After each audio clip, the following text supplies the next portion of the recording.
Baba is officially blind when it comes to his love for Annie Idibia. Right? Am I correct? Hey! Is your response to everything? Hey! I absolutely love that song. I feel like, you're so romantic, like all the awesome things you've been doing and, pretty much showing her and the world that you have pretty much found your missing rib. I'm changing, I'm evolving, I'm growing, I'm becoming big congratulations for, marking your 4-year wedding anniversary. I feel like play, man. I know, it's not easy, but, Okay. So yes, I'm really happy that you guys are obviously going strong. As I said, you've been doing a number of things, especially on social media, to show that you are really crazy in love with your wife.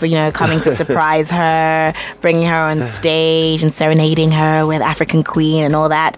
And you know how they say those who surround you reflect who you are. So my question is, how does Annie and the love you guys share reflect who you are? Made me a more mature person, a better person. Made me understand that there's so many things that you have to work out together with people that you care about. It's not all bed of roses all the time. It's not all smooth.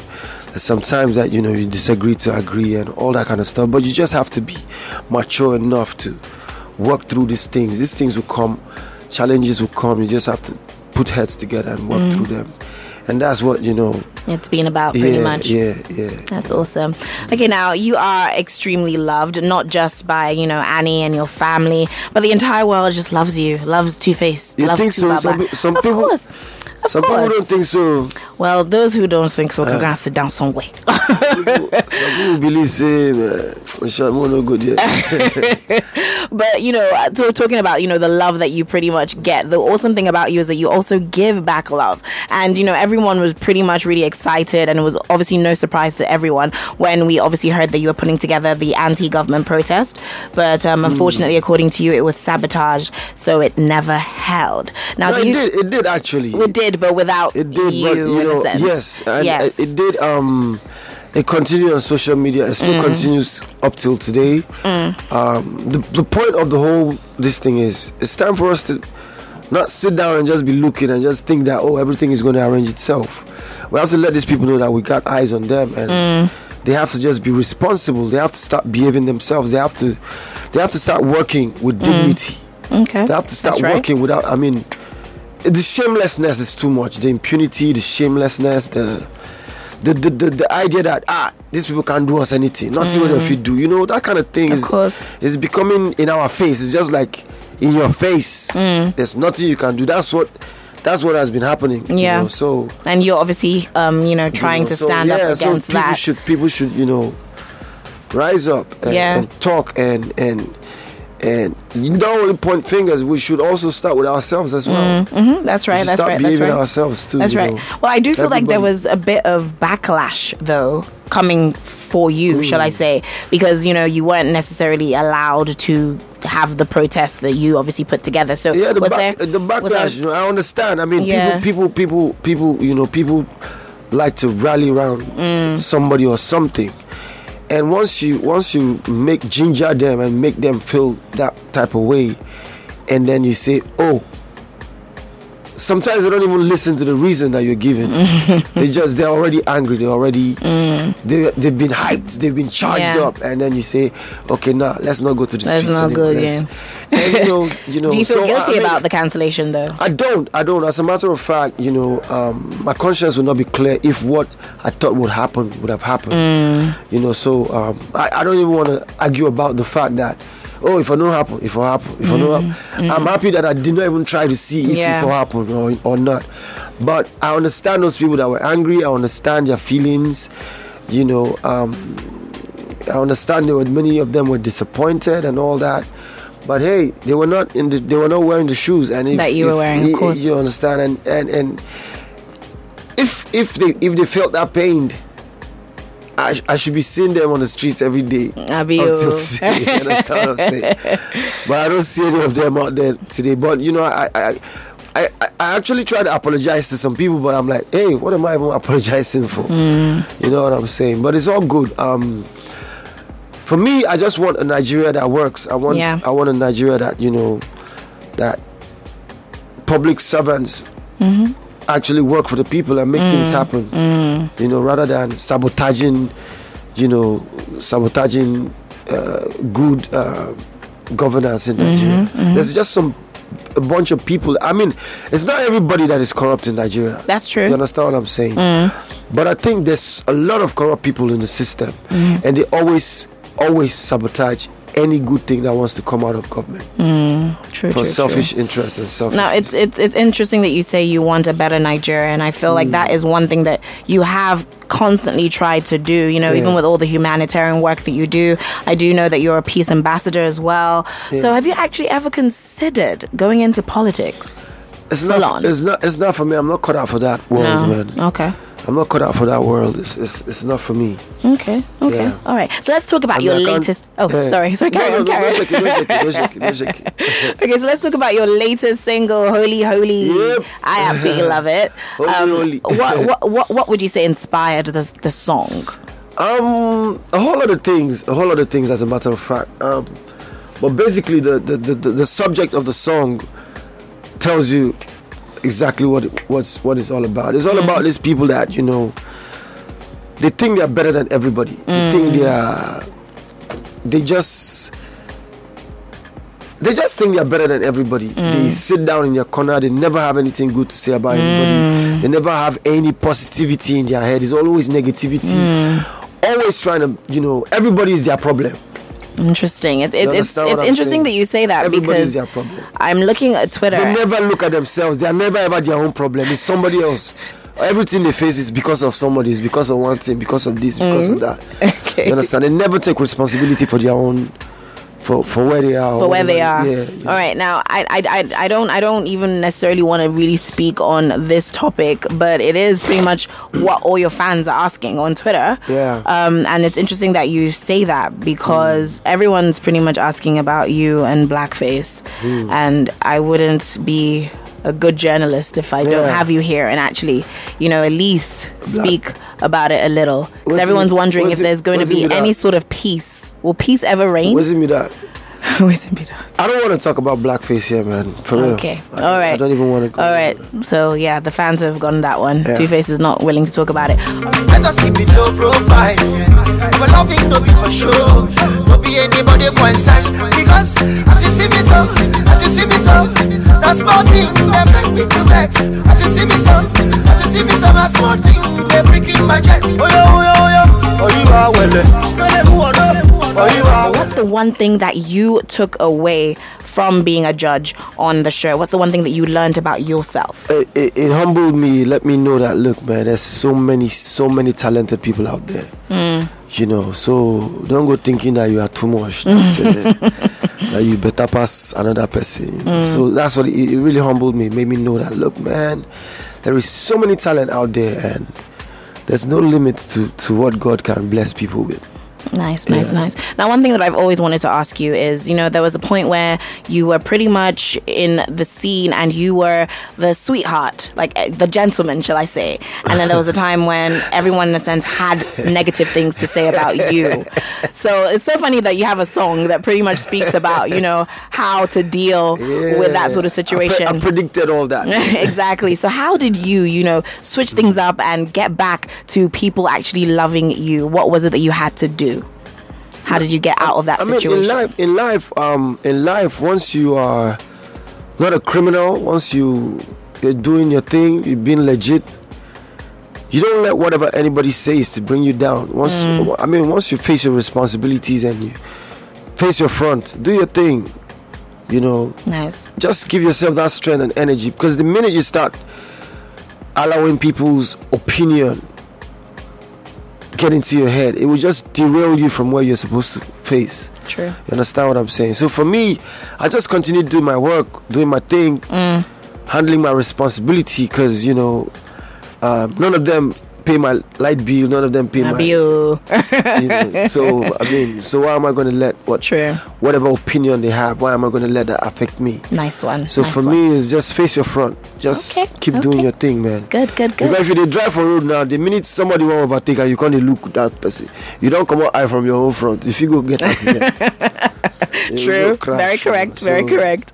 All right, let's head on to Twitter. Let's face our front and head on to Twitter. Yes. As your fans have lots of questions for you. Okay, this one comes from @Sheifun61390476. Oh gosh. Either way, he says, "Good afternoon to Baba Moe. Good work to Baba. We love your music and simplicity. Please, where did you draw your inspiration from?" Inspiration. Where do you come from? Oh, that's a Chai song. It comes from, everything around me, everything that I see, everything that I witness, some of my experiences, some other people's experiences. Some is fiction, but based on realities of life, So it comes from everything around us. All right. Okay, now the next one. See how smooth, see how it's just fresh like this now. I'm fresh? Inspiration if you just come nice. Like this. So what kind of song are you going to sing now that you've seen it fresh? Now this type of fineness. Now I don't make techno sing for like give me love. Thank you. All right, okay, more questions. This one is from @IamLino. He goes, "What has been the most challenging moment you faced in your career?"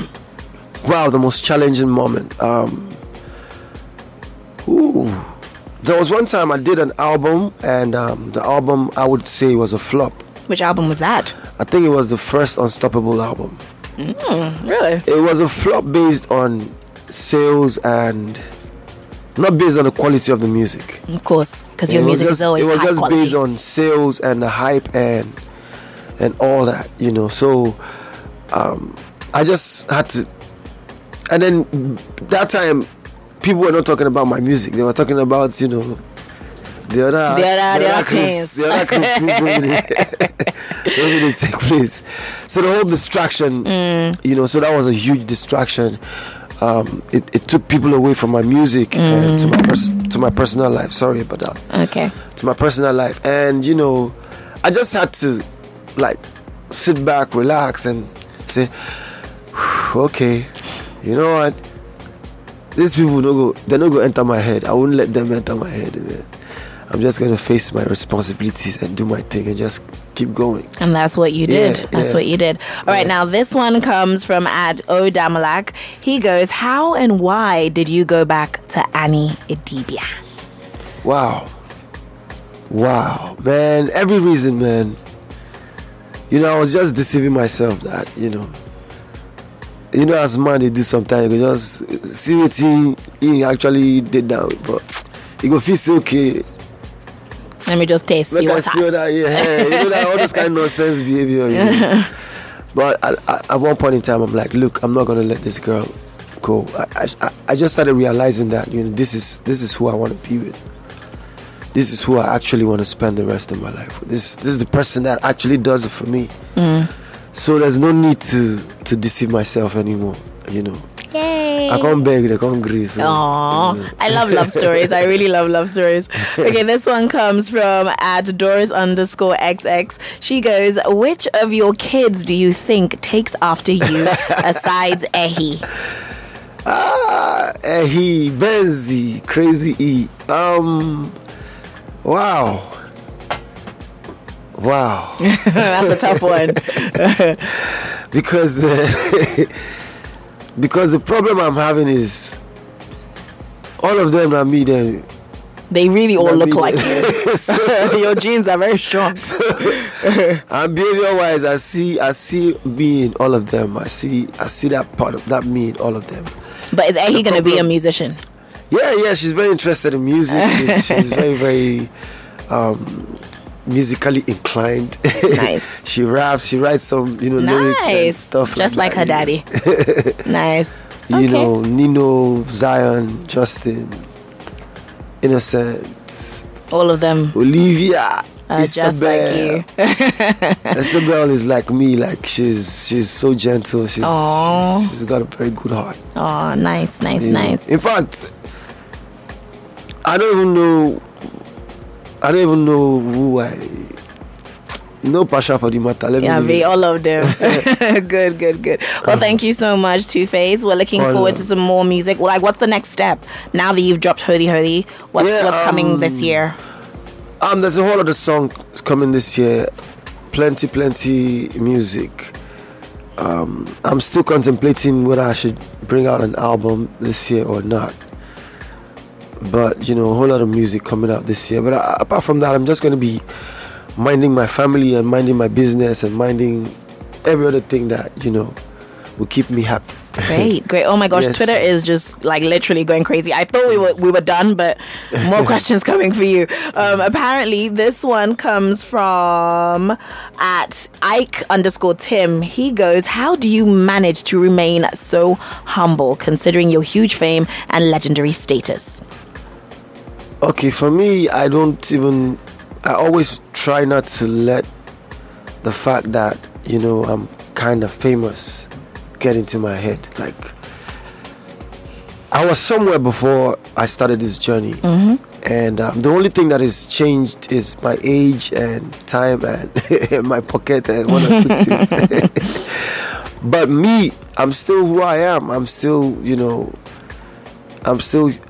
I am, and I see many people that that are in that place that I was some time ago, and you never know what they will become tomorrow. For me, I just respect everybody and take it like that. For me, man, stardom is just a drug. You just don't let it shock you. So for me, I just try to be be myself. Yeah. Okay. Mm. This one, final one. There's so many, but I'm just gonna pick this one at random. This one comes from at Joe Azzy, I guess.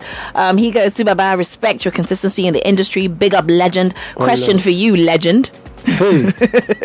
I think you should change your name to Legend. What has kept you going? That's his question. Ooh, the desire to. The hunger is always there. I'm still hungry for many things, and the desire to. Okay, let me just put it simple and short like this. It is because of my amazing fans.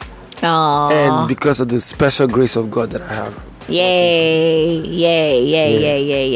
All right, well, it has been absolutely amazing. The questions are still coming, but maybe later on after the show I'll ask you, and then maybe we'll tweet to the fans. My final question is, with all the humanitarian work that you've done, are there any foundations or special movements that you are looking into this year, 2017?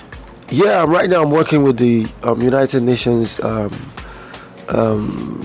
Refugee Commission, but in the near future I'd like to really look at working with lawyers and talking about people that they just take them to the station and just lock them up, just like that.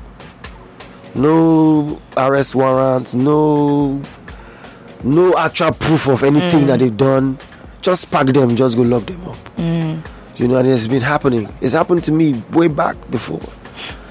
So it's one thing I really want to work with lawyers to look into, go to all these police stations. Sort of like Amnesty. I'm like Amnesty International. What's in this one do? What's in be that? I beg, let them go, because many people's rights are violated daily in this country. Of course. We have some policemen that don't even understand their job, and we have the ones that understand their job. And just like I said earlier, the corrupt ones, they don't go allow the correct ones do their work, sabotaging each other. Well, thank you so much, 2face. Thank goodness that this wasn't sabotage, this fantastic interview. It's been long coming. I'm really glad that at least you chose to come here first. Yes. Because you got mad love for Soundcity, right? That's what's up, man. And also you got mad love for Moea, baby. Bro! Hey. Thank you so much, 2face. Wish you all the best. I love your show, man. Aww. You do well, man. And I love your music, 2face. You know your stuff, man. Thank you. You are one of the correct ones. Aww. Yo, can we record that? Like, thank you so much. I'm piece of clothes and I step out into the streets, into the studio just to cook up some beats. Let us to the club to make the people feel the heat. Make an honest living and I'm proud about who's it. Making sure that all my mistakes I don't repeat. Like I mind my own business and I don't give a shit. Say what's on my mind, I don't have time to edit. Got to thank the Lord that He stand me on my feet. Oh praise the Lord, He give me power to defeat. She give me stone instead of to give me meat. I try to farm it and I try to forget it. Everybody know that me too legit to quit. Everybody know that me physically fit. People them know that me peaceful and cool, but some people them take me for a fool. I never give another man yawa. The reason why I say fly, I got my conscience by my side. I get peace of mind inside of fly. No matter what they do, I'm going to make my dollar. So I'm fly. God's blessed, no man can curse. Hey. Oh, my Owambe. Hey. No look, yeah. Don't think I'm no stop. Today is the first day of the rest of my life. Got to be strong, got to be ready for the strife. I know some people who say some days I work hard like a knife. Know some people who say that I might never find a wife, but I do my thing my way. Oh my brother, don't be fight. Sometimes I might be wrong, sometimes I might be right, but I keep my head straight and I keep my game tight. But then I see in every job.